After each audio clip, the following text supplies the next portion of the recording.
Dear student, myself Rajendra Asiri, I am Assistant Professor in Computer Science Department at Government Bangat PG College, Didwana. In the previous lecture, we discussed various concepts on database and management system, and we discussed various forms of query languages. We discussed about procedural and non-procedural query language. In non-procedural query language, there are two categories, relational algebra and relational calculus. In relational calculus, there are two categories. First is relational calculus and second is domain relational calculus.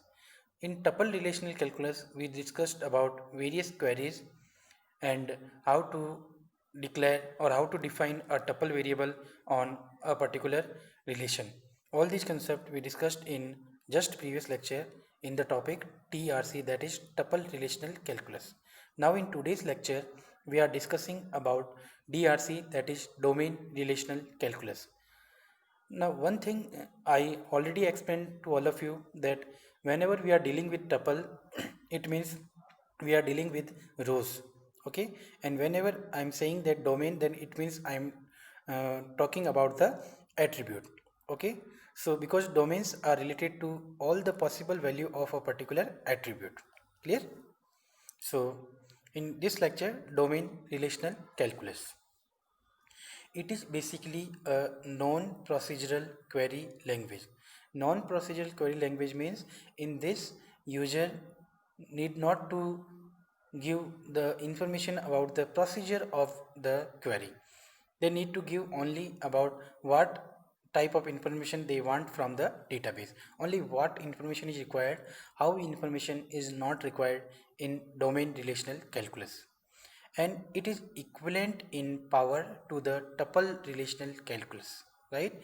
The result of the query performed in relational algebra, the query performed in tuple relational calculus, or the query performed in domain relational calculus, all are given the same output, and tuple relational calculus and domain relational calculus are equivalent in the power.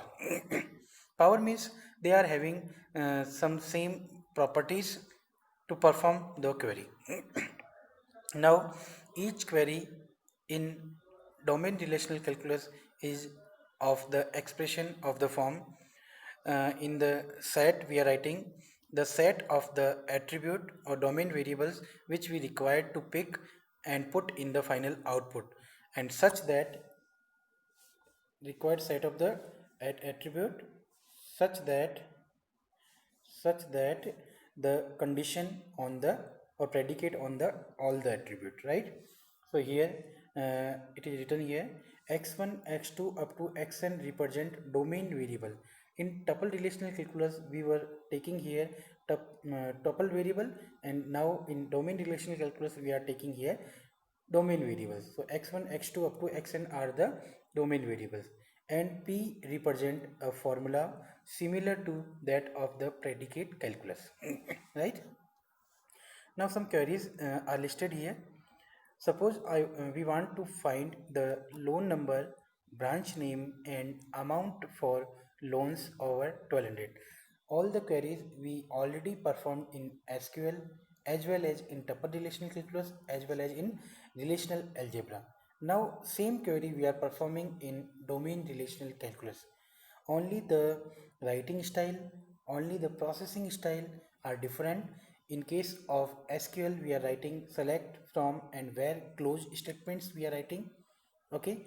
In case of tuple relational calculus we are dealing with tuple variable, and in case of domain relational calculus we are dealing with domain variable. We are performing the same query in domain relational calculus also. So here we want loan number, branch name and amount from the loan relation which are having a loan over 1200. So how to write down? Picking the marker. In the domain relational calculus, the notation is the attribute which you want to pick will be written in the left side of the such that line, in the vertical line. Okay. So here we want to pick loan number. For loan number we are taking L domain variable. For branch name we are taking B domain variable, and for amount we are taking A domain variable such that we need to write down all the attributes. So here there are only three attributes in this relation loan, and all are belongs to loan relation, and the condition is, so and symbol, and after that the condition is applied on amount, because amount should be greater than 1200. So a should be greater than 1200. Rather than writing amount here, we are writing a, because a is domain variable corresponding to amount.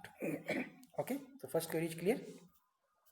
Now second query, find the name of all the customer who have loan over 1200. If you see here, we require the information from loan relation as well as from the customer relation. So loan and customer, the common relation is borrower. Here what we want, customer name. So customer name attribute, corresponding to that we are picking a domain variable, and here we are taking C. So how to write down? In the curly bracket we need to write down the required attribute, that is C.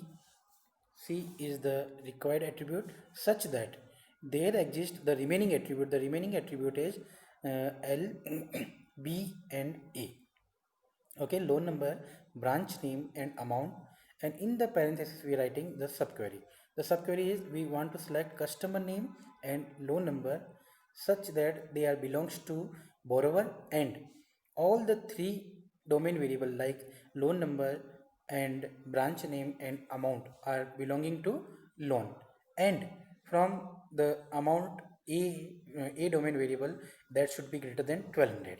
Okay, so in this manner we can perform while we are dealing with more than one relation in case of DRC, domain relational calculus. Okay. So here if you see, we require only customer name, so the final attribute is listed here, such that there exist some domain variable are related to borrower and some are related to loan, and the condition is put up on the loan, that's why it is related to loan relation. Clear? Next, find the name of all the customer who have a loan from the parish branch and the loan amount. And the loan amount we require, right? So we require, suppose customer name, C we have picked, and we have picked amount. Okay, because amount is also need to print. We want customer name as well as, so first is C, domain variable for customer name, and A for amount, such that the remaining attribute is L, that is loan number, and customer name and loan number are related to borrower, and there exists branch name domain variable, that is B, such that there exists B, and all loan number, branch name and amount are related to loan, and the branch name as per the question is equal to parish. Clear? Similarly, next we are writing C comma A, such that there exists the remaining attribute is loan number, and customer name and loan number belongs to borrower, and loan number, parish branch and amount are belonging to loan relation, right? So in this manner we can perform a query, or we can perform a query in various forms, and all are giving the same results, only the notations are different. Some more queries are there. Find the names of all the customer having a loan and account or both at the parish branch. So here the condition is that we require either information from loan, from the account, or both, and the branch name is also included. So here we require only customer name, so the required domain variable for customer name we are picking here is C. So in the curly bracket C, such that there exists loan number, and in the bracket we are writing all the attribute. So all the attribute, first is customer name and second is loan number, and all these attributes are belonging to borrower relation, right? And there exist branch name and amount, and these are related to which loan relation. So branch name and amount we need to pick, and all the attribute in the bracket we need to write down L, B, A. L for loan number, B for branch number, A for amount. These all attribute are related to loan, and we are putting the condition of branch name, so B domain variable should be equal to parish. Up to this is clear? Or it is for the borrower relation. Next is account related customer. So for that we need to go in depositor relation, or there exists a such that C customer name and account number are related or are belonging to depositor relation, and there exists branch name and account number, branch name, okay, and the branch name and account number all are belonging to the account relation, and B, that is the domain variable related to branch name or parish. So first part is giving information about customer who are in the borrower relation, and second part is giving the information about the customer who are belonging to depositor relation. So in this manner we can perform queries in domain relational calculus. Some more queries. Find the name of all the customer who have an account at all the branches located in Brooklyn. So located in Brooklyn means we are talking about the putting the condition on branch city, right? And city should be equal to Brooklyn. Okay. Now here we require the information corresponding to customer who are having account. It means we need to go in the depositor relation and branch relation, right? So we require customer name. It means for customer we are taking a domain variable and the name is C. So here in the set curly bracket we are writing C, the required domain variable, that is customer name, such that there exist S and N. Okay, and all these three attributes C, S and N are belonging to customer relation. First part clear?